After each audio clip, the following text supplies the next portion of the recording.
Good afternoon, everyone. Thank you for joining us today. We are thrilled that you have all decided to join us for the second webinar in our monthly series. This series was made possible in part through the generosity of Amgen, and we thank them for their support. My name is Florencia Nichetto, and I am the Senior Director of Health Initiatives and Education here at the American Kidney Fund. Before I turn over to today's speakers, I'd like to direct your attention to the control panel that you should see on your screens. All participants are on mute, so we won't hear you, but we welcome your questions. If you have a question, please type it into the section of your control panel titled Questions. We'll see your questions and we'll do our best to answer them, either by replying to you in the questions box or out loud during the last several minutes of the presentation. This webinar is being recorded and will be made available for viewing on our website at kidneyfund.org/webinars within the next 1 to 2 weeks. For those of you in attendance who are healthcare professionals, we're glad that you've joined us today and hope that you'll recommend this webinar to your patients. However, a friendly reminder is that this webinar is not accredited for continuing education credits, and you will not receive a certificate upon completion. If you believe that your attendance of this webinar may be honored by your credentialing body, we'll be happy to send you a certificate of attendance after the conclusion of today's session. Simply email us at education@kidneyfund.org. Without further ado, allow me to introduce today's speakers, Ms. Cindy Samoray and Ms. Colleen Satarino. Cindy Samoray has worked with the University of Michigan Health System for more than 28 years as a liaison between providers, patients, and insurance companies. Throughout the decades, she has worked in a variety of specialty areas, including answering billing questions via telephone customer service, as well as in patient accounts for both medical and mental health services. Her focus for the last 13 years has been exclusively on kidney transplants. Cindy's goal is to help people make better use of their current coverage, understand their future options, and the importance of being one's own advocate as they explore evaluation, time on the waiting list, and preparing for the transplant and beyond. Colleen Satarino is a clinical social worker at the University of Michigan Transplant Center in the Adult Kidney Pancreas Transplant Program. Colleen received her bachelor's degree in psychology from the University of Michigan and her master's of social work degree from the Eastern Michigan University. Colleen has been a part of the University of Michigan Transplant Social Work team for 10 years and is a certified clinical transplant social worker through the Society of Transplant Social Workers. For the past 2 years, Colleen has served in a dual role, providing both clinical social work services as well as providing dialysis outreach support through strengthening relationships with dialysis social workers and providing transplant in-services for dialysis staff. Thank you, Cindy and Colleen, for joining us. You're welcome. It's my pleasure to be here. Thank you so much for inviting us. What I'd like to do is share with everyone today just some general information about the process and the realistic costs related to a kidney transplant. Referral to a transplant center, the evaluation and listing process, insurance coverage, some of the limitations, the options that you may have, and the importance of lifelong health and prescription coverage, as well as living with your transplant, managing that health care and your prescription needs for the lifetime of you and the lifetime of your kidney. Everything begins with the referral to the transplant center. This can come from a variety of ways. It can be your local nephrologist who contacts the transplant center, the dialysis unit staff, and even yourself. You can call to self-referral. The specific tests, steps actually, that a center will follow can vary, but all of them are going to require an insurance review. They're going to review the type of insurance you have. Does it work there at that transplant center? What your benefit levels are? Are you in or are you out of network with them? Whether or not prior authorization is needed. Approval or denial of the transplant evaluation will be based on specific requirements from either the transplant center or the insurance company. With the insurance review, they're just going to review what you have. Is your insurance through an employer group health plan option? Coverage that's available through your own work history or that of your spouse or a parent if you're a child. Whether it's current coverage, if you are a retiree, or COBRA, where you're continuing your employer health coverage for a period of time afterward. There are also government-sponsored options. Each state has Medicaid coverage. And of course, there's Medicare. People have Medicare because of age, disability, or end-stage renal disease. And many slides that we'll be reviewing are going to speak specifically about that, as well as TRICARE through the military. You could also perhaps have individual health coverage where you are either self-employed or you are working, but there's no employer group coverage available. That can come through the Affordable Care Act, insurance plans through the marketplace, the exchange, otherwise known as Obamacare. And then it's not frequently, but every once in a while there might be a possibility for that there is no insurance and it would be a self-pay proposition for yourself. You would want to speak with the Transplant Center to get details on how that would work. What you have to pay beyond your insurance coverage will depend obviously on the policy that you have, what your deductibles are, any cost sharing that you have, your co-insurance, and then your maximum annual out-of-pocket will of course depend on your particular option. Keep in mind that most medical providers will always work out a payment plan with you. So if there are things that you have to pay, just do know that there is a way to do it a little bit at a time.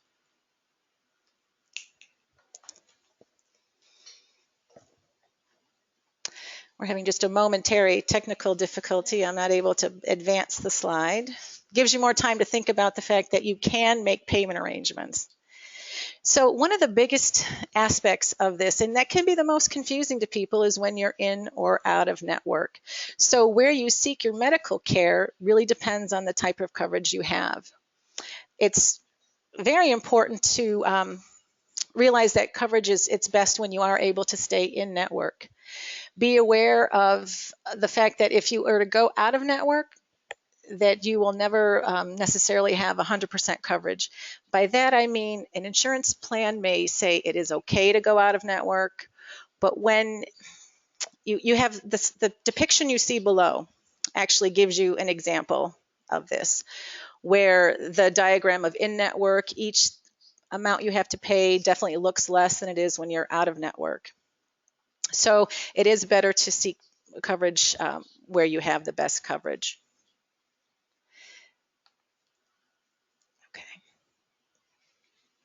So the in and out of network aspect, that's something you should hopefully know ahead of time, but it will be discovered definitely when the referral is sent to the transplant center. If it is discovered that you are out of network, the transplant center will let you know about that. It's important that insurance can change at any time you're going through this process. So you may have been in network for your evaluation, but as your insurance has changed and you're on the list, or even after transplant, there might have been changes that will affect your ability to stay with that group of doctors that you're currently involved with. A key thing for people to really understand is that no matter how small an insurance change appears to you, you need to let your financial coordinator know about that as soon as possible, beforehand, whenever that is an option. Because, and I am speaking of, you know, one Blue Cross plan to another Blue Cross plan, there might be significant changes in that that will affect your ability to stay where you want to and the amount that you have to pay.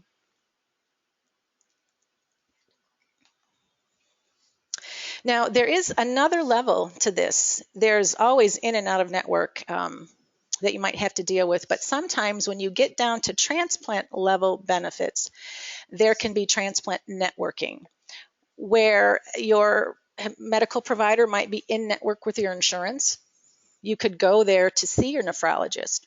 You could go there for emergency room services. But when it comes to kidney transplant itself, your medical center may not be in network with the transplant network that your insurance is involved with. And I know that was a lot of information. It may not make a lot of sense to you at the time, but this is why you want to work carefully with your transplant center, your financial coordinator, to review all of your options and understand what's going on.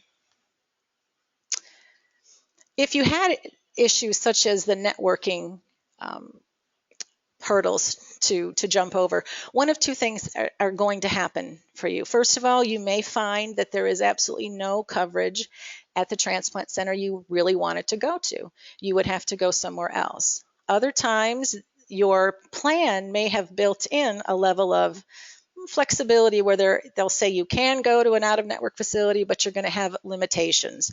Sometimes it may only be a higher deductible or copay. Other times, they may have maximums on the amount of coverage you have. For example, if you stay in network, you might have unlimited benefits available for transplant services. But if you go out of network, they might cap it at $50,000, which is definitely not enough to cover a transplant. Prior authorization is also occasionally involved, where the transplant center has to get approval for you to come in to be seen. If that's needed, your transplant center is going to take care of that for you. This prior authorization can also take place at any point. It can be involved with the transplant itself and post-transplant care after that. If you aren't familiar with the ins and outs of your insurance coverage right now, it's very important that you find out. Everybody should know what your insurance will cover. The codes that we've listed here for you are what you would need to use if you were to call and ask your insurance, am I covered for a kidney transplant or a kidney pancreas transplant? Ultimately, you are the one responsible for your services and you will be the one getting the bill. So it's very important to be your own advocate and find out how to best access the benefits you have available. Now, the referral might have been made a few weeks ago and you might be wondering, why haven't I been called yet to set up an appointment? Well, there can be a number of reasons for that. First of all, it's a complicated process at times to get insurance transplant benefit details. There can be a number of phone calls that are involved, leaving messages for people at the insurance company, them getting back to you, then having requirements such as they have 5 to 14 days to turn this question around. Sometimes it's because the transplant center might be working with outdated information. It's very important that you make sure your medical providers have the most current information for you. And then there's the sheer fact of the volume of referrals. There are a number of referrals coming in, and it just can take some time. So to avoid delays in this process, what you can do to help yourself would be to confirm that your dialysis unit, your current doctor, have your most recent insurance. And then you can call the transplant center yourself to ask, to make some inquiries. A referral's been sent and I haven't heard anything back yet. Can you tell me what's going on? And they'll be happy to take care of your call and get the information back to you. And you need to answer your phone. This is real important. I know a lot of times you might see a call coming through, you don't recognize the number, you want to let it screen it, you want it to go to voicemail, but answer your call when you can. And then if you have a voicemail, listen to it very carefully. They're usually giving you specific information that they need a response on. So then when you call them back, if you were to get their voicemail, you would be able to leave them that information. More information, the better, is always to your advantage. It doesn't happen often, but sometimes an evaluation can be denied. And it might be denied for a couple of reasons, and it's very important for you to remember that you may be able to try again. Additionally, know that dialysis is one method of treatment, kidney transplant is another, so you have options on being as healthy as possible. Oh, went a little too fast. We're going to get back. All right, so some of the reasons a denial might come through can be a simple matter of that networking issue. And it doesn't mean that you can't have the services, it just means you may need to go somewhere else in order to seek the transplant. Other times there's no transplant benefits available or limited time. A number of employers may require that you are employed for a year before they would allow transplant benefits. It's something that is discovered during that insurance review. Other times it's a matter of what we'll call lifestyle concerns. When we have to seek approval for transplants, we are sending in medical information. And if there is documented history of noncompliance with your medical care, with your dialysis treatment, or issues with nicotine, alcohol, or drug abuse, that is a red flag and can create that reason for denial.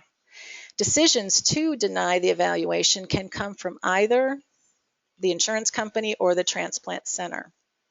Another reason might be other medical comorbidities, conditions that you might have that would prevent a successful outcome of a transplant.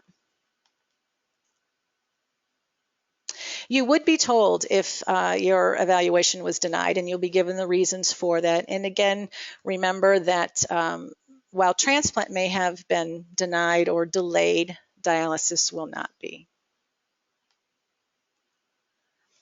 And we're going backwards. What's happening?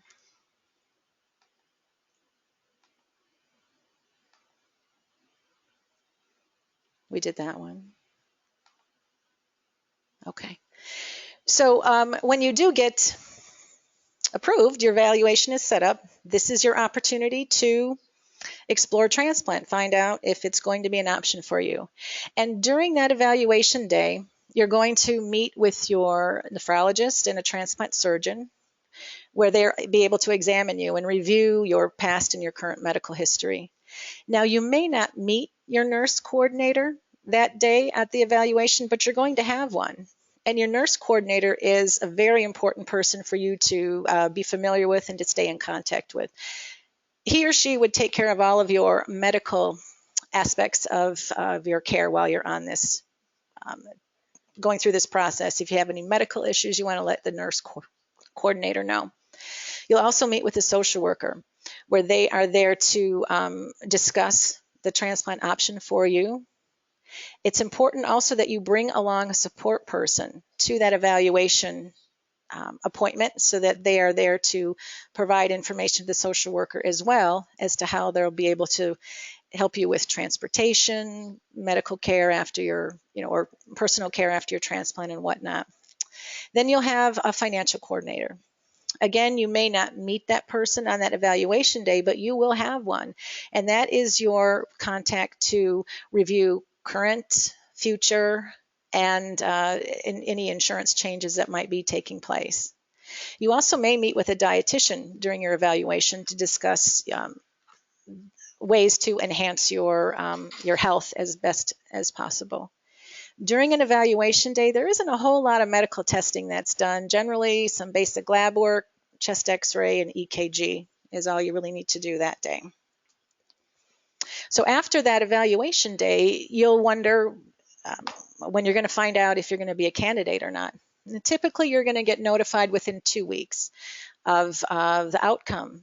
So you may have been found a suitable medical candidate, and they're ready to list you or move forward with a living donor transplant. Perhaps you are a candidate for transplant, but there needs to be some additional testing taken care of before they can give you that final clearance. Or there might be some psychosocial issues that need to be resolved, or some financial concerns. Perhaps you don't have your drug coverage when you need it, something like that. Or you may have been found to be not a transplant candidate, which could be from either the medical aspect, psychosocial situations, or again, there might be some financial component to that. And then if you were found to be not a candidate, remember that depending on the reason, you can always try again.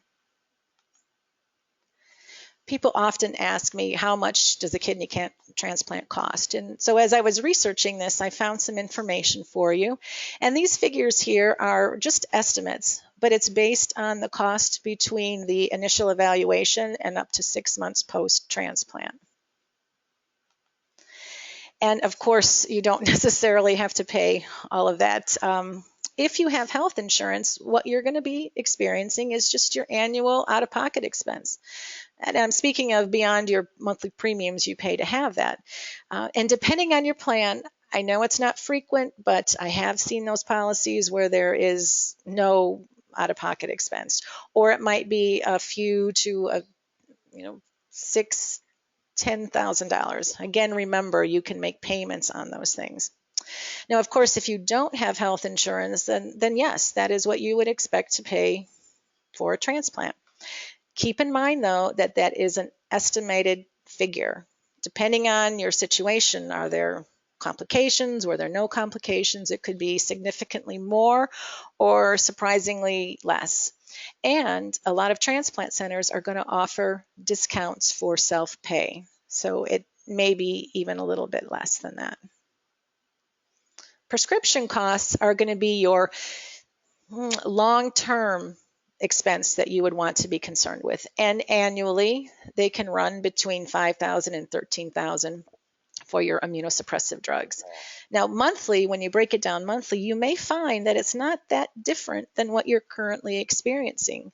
Although Valsite is an antiviral medication that people take typically for 3 or 6 months after transplant, and then they're done with that one. Because that's a tier 5 drug, it can reach into your upper level of your copay maximums. If you have employer group health sponsored plan and you have a generic copay that ranges between $5 and $10 a month, that's kind of what you're going to experience. Brand name copays, $20 to $100. If you had Medicaid, your prescription costs are going to be significantly less. But in situations, you may find that it's still something you need to be concerned with. And again, speak with your transplant center. They may be able to work with you. If you have one of the Affordable Care Act plans, generally you have to pay the full price for your medications until your annual deductible has been met.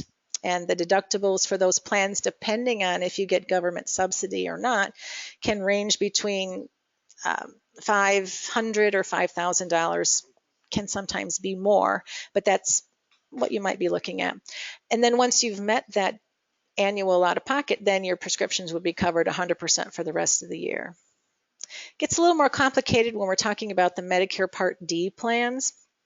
Usually, any routine medications through a Part D plan can be affordable with $4 copays. It really only gets into the class 4 and 5 medications that you would need to take after transplant, and sometimes while you're on dialysis, some of those medications run into the class 4 or 5. Those can have higher copays. If you don't have extra help, it's possible you would be looking at between 25 and 50% in out-of-pocket expense for those medications. If you had a Part D plan with extra help, your copays would be stable. They'd be between $4 and $8. So Medicare Part B, as in boy, will assist with immunosuppressive medications. And the ability to have that assistance with the immunosuppressive drugs is a solid reason why you would want to access this Medicare. When your Medicare effective date is before or at least covers the month that your transplant took place in, Medicare, when you apply for it, is retroactively done. So as long as the effective date covers the month your transplant took place in, you'd be able to take advantage of this benefit. So if you had employer group coverage with your Medicare safety net, Medicare would cover 80% of the copay left by your employer option. If you have Medicare primary with your employer group secondary or supplement plan, Medicare B will cover 80% of those drugs, and your secondary insurance will be billed at 20%. So it's possible you could have 100% coverage for immunosuppressive drugs.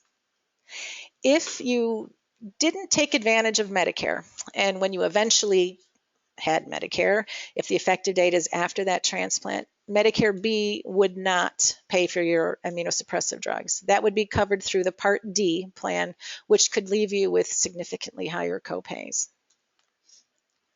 A few other sources for coverage assistance can be through the VA, Veterans Administration, Indian Health Services as another. Now, if you exclusively use the VA for your medications, it's going to definitely complicate the discharge process, but you would be able to continue using them for all your refills after that. However, I strongly recommend people who do have the VA services with the access to Medicare to look into getting a Part D plan. Have one just in your back pocket in case you need some assistance and you're not by a VA hospital. Same thing goes along with anyone that might be covered by the Indian Health Services. And I was talking about Part D here already, so you can see that that would be available. But I want to let people know, when you're accessing Medicare because of your kidney failure and you have employer group sponsored drug coverage, you should not purchase a Part D plan because you would risk canceling your employer group option.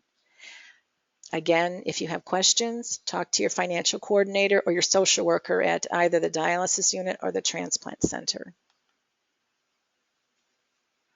So you've heard me speaking about Medicare a lot already, and maybe you don't have Medicare yet and you're wondering why. Well, people have Medicare for 3 reasons. The first and original was age. Then you can also have Medicare due to disability, some condition that you are not able to work any longer. And the third is because of end-stage renal disease. Medicare has been covering people with ESRD since 1972. It's available to anyone who is qualified, any age, who is affected with kidney failure.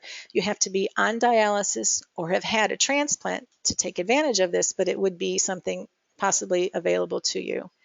It's important to remember that this ESRD Medicare, it doesn't replace your employer group coverage. It's an enhancement to it. It works with them. And then you don't have to be disabled in order to access this. You could still be working and have this Medicare entitlement. For anyone that's already on Medicare right now, due to age or disability, it's important for you to understand that you don't have to do anything different if you start dialysis. You already have Medicare. You don't need to do anything new, although there might be some change in the coordination of benefits, who pays first. And it's also important to know that your coverage will not end. So for those of you who don't have Medicare yet, the way you will access this is, well, it depends on how your entitlement goes. Is it hemodialysis, peritoneal dialysis, kidney transplant? The starting date varies depending on what reason you're entitled. The coverage would be available to you throughout your entitlement, and the entitlement is all the while you're on dialysis or up to 3 years after a successful kidney transplant. Medicare is a safety net that could end, except for people who have Medicare due to age, or you become age eligible during this process, or you have some non-dialysis related disability. But again, Medicare entitlement would end for people who have it strictly because of ESRD and you've had a successful kidney transplant. So it's very important that if Medicare has become your sole source of, your primary source of insurance after your transplant, that you prepare for that 3-year point afterward, whether that's returning to the job you used to do or returning to school to do something else. Just be aware that it may end and you need to use that time to prepare for that. To qualify for Medicare, you need to, it's based on your citizenship or your permanent residency status and whether or not you paid into the FICA tax system. This is something that people pay together with their employer, or if you're self-employed, that you need to pay this, on your own. Generally, if you have consistently worked, paying taxes as you've gone along, you're going to qualify for this benefit. If you didn't work, but you were married and your spouse did, you can qualify for this benefit through your spouse. And interestingly enough, if you didn't work, but your spouse did, and you're divorced now, if you were married 10 years or more, you'd be able to qualify through that spouse. And then children are able to access this coverage through a parent up to age 22. Medicare Parts A and B are the original health components. Part A is inpatient services that will cover your hospital stay less a deductible. And in almost all cases, there's no monthly premium you have to pay in order to have Part A. Part B, which I like to refer as the real meat and potatoes of this coverage, is where your outpatient services are paid through. Dialysis is paid through that, physician charges, and also it will help with those immunosuppressive drugs. So it'll pay those things always at 80%, never 100%. And in all cases, there is a monthly premium you have to pay for the Medicare Part B. If you're not sure if you're going to qualify for Medicare, you can call that phone number and ask if you had enough work credits. This page here, I'm not going to go into it in any specific detail, but it lets you know what your income range is, where it falls, and how much you might have to pay. So it is based on the amount that you make. In general, it's $121.80 a month for most folks that you pay. If you're on Medicare due to age, they're taking out of your Social Security income. If you're on because of disability, they're likely taking it out of your disability income. But if it's ESRD only, they're going to bill you each month for that, and it does need to be paid. Oftentimes, I meet with people who are saying, I have health insurance already. Why do I need this Medicare too? It is something you should really take advantage of if you are eligible. It's a safety net for you, something to fall back on in the event of some change with your other insurance, and it covers those deductibles or copays that you have. When is the best time to activate it might depend on your situation, and that's something you would want to talk about with your dialysis unit social worker, financial person, as well as the transplant center. A few things to remember with Medicare is that there is going to be a coordination of benefits period. When you're first eligible for Medicare and you have employer group insurance, that employer insurance is first for the first 30 months. Having the Medicare can save you money because it'll pay those monthly premiums that you have, your annual deductibles and copays. It's important to know that if anyone has COBRA or they have Affordable Care Act marketplace insurances, to know that Medicare and those plans do not coordinate. One will not pay what the other doesn't. So make sure you run that by your financial coordinators to see if that's your situation. They can help you figure out the best situation for yourself. And keep in mind that there isn't any other diagnosis that automatically qualifies somebody for Medicare. This is a true safety net for those who are affected with kidney failure. Medicare alone is not enough to cover a transplant. You need additional coverage to help you with the Medicare Part A deductible.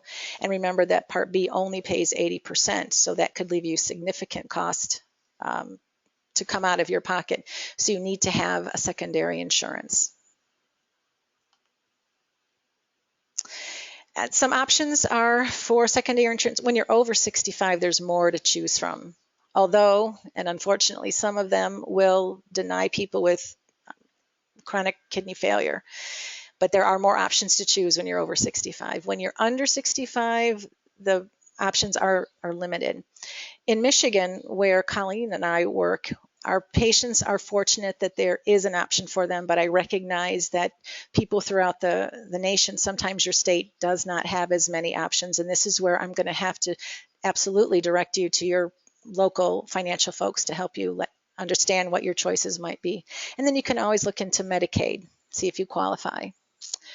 And you would need a Part D plan if you had no other drug coverage, so that you would be able to get those prescriptions, those non-immunosuppressive ones covered. And there's many options for that, and there's no restrictions on age or anything with that. Now, if you aren't able to get a supplement plan, there is such a thing called a Medicare Advantage plan that you may be able to take advantage of. And I'll give you a little more information about that. But the first thing I want to say about the Medicare Advantage plans, taking away the aspect of it being your only option, is that we do recommend you avoid them if at all possible. A Medicare Advantage plan takes the idea of Medicare A and B, a supplement plan and a Part D plan, and rolls them all into one, and advertise themselves as being cost affordable, full coverage. So you may wonder, why do I say avoid that? It sounds real good, but that's exactly it. It sounds very good. But often you are subjected to network and contracting issues, and you are limited to the places you can go. Also, those lower advertised monthly premiums end up meaning you have higher deductibles and co-pays to pay for after the fact. Sometimes an employer group, when you retire, makes you go into an Advantage plan. Those are much better than these individual ones that I'm speaking of, and often there's excellent coverage. And a lot of times people who are dual entitled, you have Medicare and Medicaid, you may be required to enroll in one as well. And again, in that case, other than the contracting issues, you do have the coverage that you need. So I'm going to recap a couple of things about this ESRD Medicare. Not everyone qualifies. You have to have paid those taxes in order to do that. And you can't access this until after you started dialysis or had a kidney transplant. And I want to remind people that Medicare due to age or disability, keep in mind that this coverage is not going to end.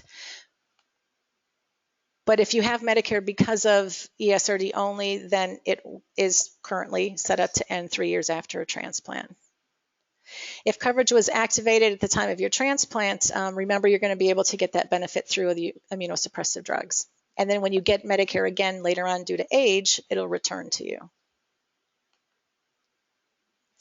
Avoid those Medicare Advantage plans if you can, but sometimes it is the only option around.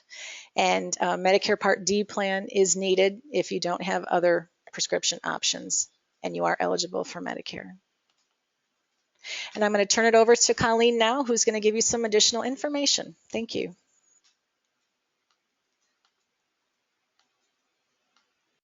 Thank you, Cindy. Transplant Center financial coordinators and social workers work diligently to help patients identify and address financial barriers in order to be approved for transplant surgery. Unfortunately, there are some groups of patients who have serious obstacles to full insurance coverage for transplant. Patients in this subgroup do not qualify for Medicare or Medicaid, and they must then secure employee group health plan coverage or may have to pay out of pocket for their transplant care and medications. The first group of patients are those who are not eligible for Medicare. Patients in this category either were self-employed individuals who never paid FICA taxes, or maybe they've never worked, or they've not worked enough work credits, or their work is not recent enough. So these patients will unfortunately not qualify for Medicare. So the way to resolve this issue is to seek employment with health benefits. If self-employed, begin to pay FICA taxes, enroll in their spouse's group health plan if available, enroll in an ACA marketplace plan, or apply for Medicaid.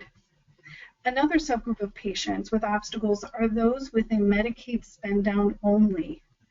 Individuals on a Medicaid spend down have income that is above the amount allowed by Medicaid. And unfortunately, a Medicaid spend down is not full insurance coverage, and it can be a barrier to transplant. So the way to resolve this is to discuss the situation with your Transplant Center financial coordinator and make a plan together.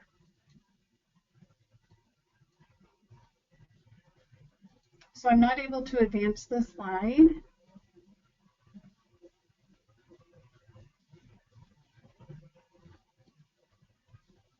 So if AKF can advance up, there we go. Perfect, thank you. Immigration status has a significant impact on a patient's ability to have access to Medicare and Medicaid for transplant coverage. We encourage any patient in this situation to talk with their dialysis social worker and to contact their local transplant center for more detailed information. But for individuals who have kidney disease and are permanent residents, they may wonder, can a permanent resident qualify for Medicare and Medicaid? So in order for a permanent resident to qualify for Medicaid, they must be in the U.S. continuously for 5 years from the date on their permanent resident card or green card. In order for a permanent resident to qualify for Medicare, they must be in the U.S. continuously for 5 years from the date on their permanent residency card or green card and work in the U.S. for 10 years and have paid FICA taxes. So I encourage anyone who is interested in more detail on this topic to look at the websites that are included on this slide.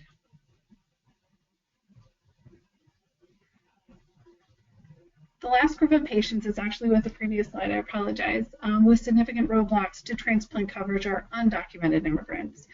For undocumented immigrants who present in the emergency room in need of dialysis, this care may be covered through emergency Medicaid. Ultimately, each state, county, city government, and public hospital system determine how and by whom the care is administered. But emergency Medicaid does not cover kidney transplant, and Medicare is not available for undocumented immigrants. So really the only option for coverage of transplant is self-pay or an employee-based insurance and approval from the transplant center to move forward with transplant. So the onset of dialysis has a significant financial impact on patients. The American Kidney Fund, or AKF, has financial assistance programs to help dialysis patients who qualify. The American Kidney Fund is one of the leading charitable organizations devoted to providing education, patient assistance, and advocacy for individuals with kidney disease. AKF offers a $100 safety net program, prescription assistance, disaster relief, summer enrichment for children, and the health insurance premium plan, or HIP. So premium assistance is available for low-income dialysis patients to cover their premiums, either their Medicare Part B premium, Medicare secondary supplement, commercial plans, employee group health plans, COBRA plans, and Medicaid.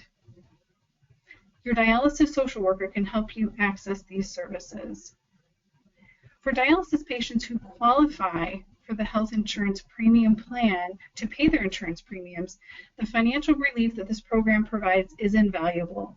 It is also important to understand that only dialysis patients are eligible for the health insurance premium assistance program. So this assistance ends soon after a patient receives a transplant. As a result, we strongly advise patients to plan for their financial transition from being a dialysis patient to a transplant patient. It's important for dialysis patients to take the time to research the options for coverage after transplant in their state and know the steps they'll need to take to secure this coverage. As with any monthly expense, we encourage patients who will need to start paying their premiums to consider ways they may need to adjust their budget and their purchases to ensure that they can afford their health insurance premiums after transplant. I encourage all patients who are benefiting from the HIP program and who are listed for transplant to have a discussion with their transplant center financial coordinator and start to make a plan for insurance post-transplant. So now I'm going to talk about fundraising for a few minutes. Why fundraise for transplant? The decision to fundraise or not to fundraise is in the hands of the patient and their family and friends. We just want to be sure that potential kidney transplant patients understand the reasons to fundraise and also share accurate information about transplant-specific fundraising organizations and the potential impact of fundraising income on patients' finances. The main reason to fundraise is to help pay for out-of-pocket medical expenses and incidental costs of care that are not covered by health insurance, such as yearly deductibles, monthly insurance premiums, co-pays, gas, lodging. Examples of fundraising ideas are breakfast or dinner organized and hosted by family and friends, concert in your honor, selling t-shirts or wristbands. We encourage you to brainstorm with family and friends and learn about fundraising and decide if it is right for you. There are three main transplant-specific fundraising organizations that I would like to mention, and their contact information is on this slide. The National Transplant Foundation, Help Hope Live, and the Children's Organ Transplant Association, or CODA. Each nonprofit fundraising agency provides organizational support and an online donation component for patients and families to give them ideas of ways to implement their fundraising goals. Each nonprofit fundraising agency accepts donation on behalf of the patient, and these donations are tax deductible. Each agency holds these funds until the patient needs them for out-of-pocket expenses. Funds raised can also be used to reimburse living donor expenses. There's also a resource that's specific for donors, and this is the National Living Donor Assistance Center. It's a federal program that provides grant money to help with living donor out-of-pocket travel expenses. The mission of this agency is to reduce financial disincentives to living donation. Their website explains that they provide travel and subsistence expenses associated with living donation to qualified applicants. For your transplant center recipient and living donor social worker can help you with this application. I'm just going to mention crowdfunding very briefly. It's certainly become very popular as a way to raise money for many reasons, and costs related to a medical condition is one of them. This method of fundraising is appealing because it's quick and easy. Examples are GoFundMe and GiveForward. But I want to be sure to alert you to some facts about crowdfunding so you understand the costs and the risks. The cost is that each site has its own fee structure. Research the fees and understand what percentage of each donation goes to you and the percent that is charged as a fee. The risk is that money from crowdfunding is considered income. It will need to be reported on income taxes, and it may impact a patient's Medicaid eligibility. So we've been talking about insurance and resources before transplant, so I'd like to switch focus to issues during your waitlist time at transplant and then for years to come after transplant. Once you are listed, please keep in touch with your transplant team about any changes in your medical condition and especially changes in your insurance. You would talk with your nurse coordinator about medical changes, financial coordinator about insurance changes. Talk to your transplant center if you're worried about coping with the transplant or support or transportation, and also your transplant or dialysis dietitian about maintaining your weight or improving food choices. So let's fast forward to the time of your kidney transplant. Congratulations, you just had a transplant. So you will be spending the few weeks and months after your transplant recovering, so you want to rest and heal during your recovery. You'll be learning your new medications. And within a few months after transplant, we encourage you to enroll in Medicare if you are not already enrolled. Your transplant center will help you with this process. And also be sure to reach out to the transplant center staff if you feel overwhelmed with your care at any time during your recovery. As mentioned earlier, with the life-changing opportunity of transplant also comes frequent medical care and several new medications. Be prepared for this and adjust to the cost of medication and the frequent visits.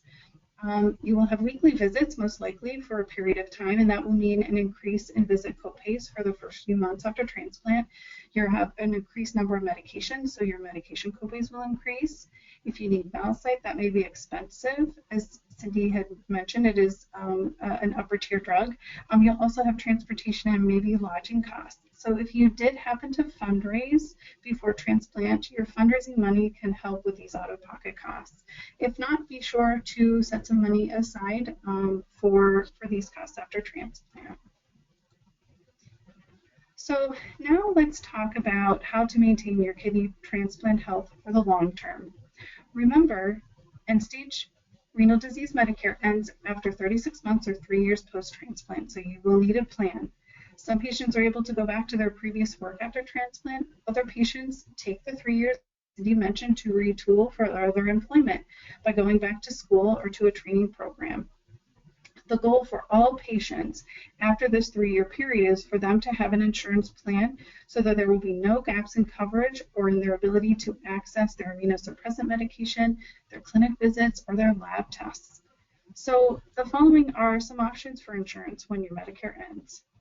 An employee group health plan. So if you were able to either return to work, if your Medicare ends and you had an employee group health plan, it would then be the coverage that would cover for your transplant care. You may need to purchase an ACA marketplace plan. Enroll in your spouse's insurance if you were not previously enrolled. Some patients may need to apply for Medicaid. And as Cindy mentioned, if you are considered disabled or over age 65 after 36 months post-transplant, then your Medicare may continue. Transplant provides an amazing opportunity for patients to be free of dialysis, have energy to return to activities that are meaningful to them, and enjoy time with their family and friends. I also want to acknowledge that as the years go by for a transplant recipient, they may experience life changes that may have an impact on their ability to access insurance and medical care. And this list are some of the changes: marriage, moving house, loss of job or change of job, transplant center not in network, child becoming an adult, divorce, death of a spouse, or suddenly becoming unable to work and pending disability. As a social worker, I have witnessed many patients experience feelings of panic and isolation when these events occur. And I really want patients to realize that their transplant center is there to help. So please call your transplant center if these life events occur and ask for help. Address these issues as soon as you know these changes will be occurring or when they occur. I have seen patients who delay calling the transplant center because they feel so overwhelmed by the life event or they didn't realize there are resources to help. They then have a lapse in their medication or lapse, which impacts the life of their kidney. Your transplant center will work with you to be sure that you always have access to your immunosuppressant medication in the short term and the long term. So let's talk about what those options are. So once you call your transplant center, you want to, of course, first work on a short-term plan. That could be a prescription assistance plan directly from the pharmacy manufacturers, possibly free copay cards from the pharmacy companies as well, or maybe there's a hospital charity program that can help you in the short term. The long-term plan is potentially you may need to return to work. If you are working and you aren't able to, or there is no employee group health plan, then you may need to purchase an ACA marketplace plan, or you may need to apply for Medicaid. So in conclusion, we'd like to leave you with a few summary statements to remember. Communicate all insurance changes with your transplant center financial coordinator. Understand what federal or state programs you are eligible for and when they may end. We want to remind you that your transplant center should be your first call if you find yourself unable to afford immunosuppressant medication or medical care. Take responsibility for knowing your insurance and planning ahead. And in the end, you are your best advocate, and your transplant center is always there to help. So Cindy and I would like to thank the American Kidney Fund for inviting us to present on this very important topic. Thank you.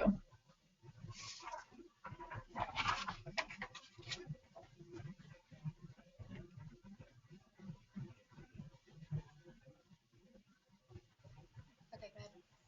Thank you again, Cindy and Colleen, for joining us and for leading. No, they still can't. I'm sorry, we're having some. They can't hear you anyway. Here. Okay, go. There we go. Thank you again. Thank you again, Cindy and Colleen, for joining us and for leading such an excellent webinar. At this point, I'll ask our speakers to answer a few questions that we've received over the course of the webinar. First one of the patients noted that her eGFR is currently at 25 and that her nephrologist won't refer her until her eGFR is 20, but she wants to be proactive in planning. What recommendation do you have for her? This question is for Cindy. Well, the first thing I would say is you would want to check with the transplant center you're interested in going to. Sometimes there's a misunderstanding on when you can be referred. You can't be listed until you're at 20, but you can be referred sooner. And a transplant center would definitely like to see you ahead of time so they can get the ball rolling. So I would recommend, just checking with the transplant centers that your insurance works with.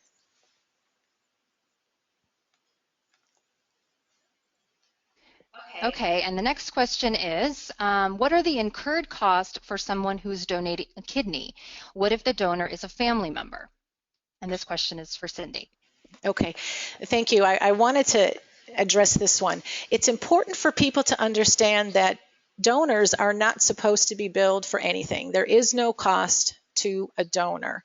And one of the reasons I was happy to get this and I wanted to say something is, it's true, donors are not supposed to be billed for anything, but because we live in a human world, a donor might get a bill for something. It's extremely important that if you do get a bill, your donor gets a bill, to call the transplant center and bring it to their attention. And if they get a bill the next month, it just means something went wrong and you want to call them back and bring it to their attention again. So again, they're not billed for anything, but things do happen. So if you got something, ask about it.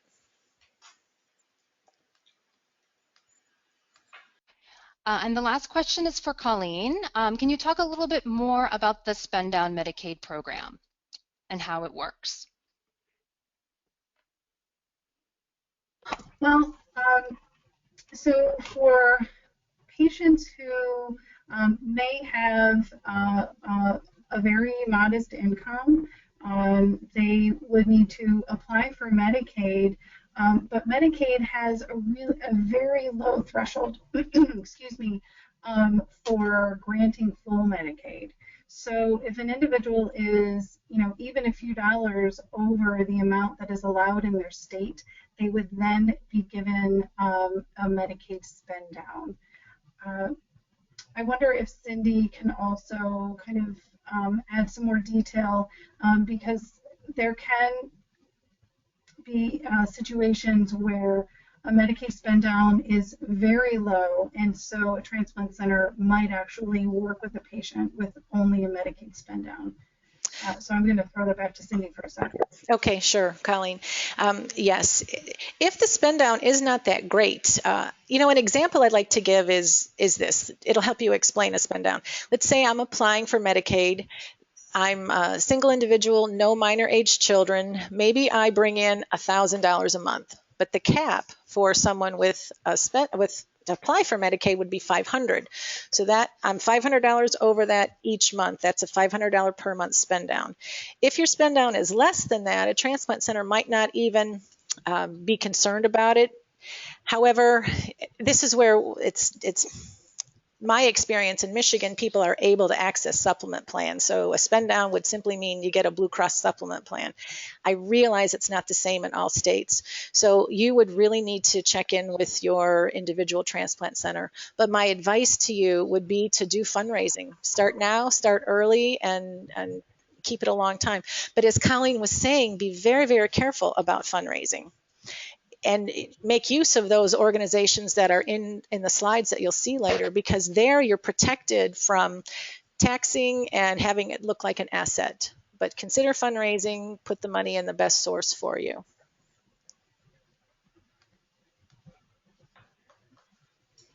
Thank you so much, Cindy and Colleen. There are a lot of questions. There's definitely a lot of interest in this topic, and I wanted to let everybody know that we will be answering all of the other questions offline. And our next webinar will be held on Tuesday, May 17th from 1 to 2 p.m. Eastern Time, and it will be led by Dr. Tiffany Washington, an assistant professor at the School of Social Work at the University of Georgia. Dr. Washington is the seminar chair for the Georgia Council of Nephrology Social Workers and recently volunteered as a health educator for the American Kidney Fund's Kidney Action Day in Atlanta, Georgia. At the University of Georgia, Dr. Washington teaches medical social work practice with older adults, and grief and loss. Dr. Washington's webinar next month will teach you how chronic kidney disease can affect your quality of life, your emotional health, and your relationships, and also where you can find help managing your mental health. Registration is available now. Please visit kidneyfund.org/webinars for more information and to register. When the webinar closes, please do not close your browser window. You'll see a pop-up saying that the webinar has ended. Please close the pop-up and proceed to the webinar evaluation survey. Your honest feedback will help us make sure that our webinar programs are the best that they can be.